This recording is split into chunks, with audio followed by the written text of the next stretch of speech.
эмне үчүн теле тармагынан кетип калдыңыз? Эмне үчүн сизди биз эфирден көп көрбөй калдык? Буга эмне ушул сиз диний тармакка кеткендигиңиз менен көбү байланыштырат да? Жок, бул 2-3 себеби бар да. Мен эми теледен кеттим деп деле эсептебейм, Мурат. Өзүңүздүн автордук Жана айтып коюшат. долбооруңуз жоголуп кеткенин айтабыз да. Бывшего не работает.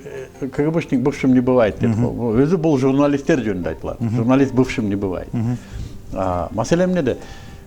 Жана тамашалап айттым го. Биз иштеп жүргөндө, муну качан кетет экен деп жаман көрчүбүз да. Карылса деле жүрөт деп.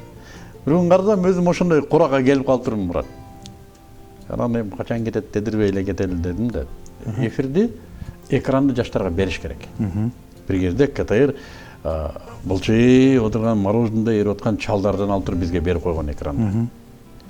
Эми биз ошо биз деле былчыйып эриген мороженега жетпей эле жаштарга беришибиз керек дедим да. Бул бир. Жаштар чыксын экранда. Экинчиси, бала ыйлабаса эмчек кайда? Мага бир да канал келип иште деп сунуш кылай элек.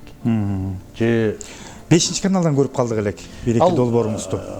Рамазанда Кадыр түн Рамазанда бир ушундай сунуш болду. Жакшы долбоор болгон. Рамазанда бир сунуш болду, Кудайга шүгүр. Бул мындай сезондук иштер да. Мындай туруктуу экранга чыгып иштеш мага сунуш боло элек. Дайым биз менен болуңуз.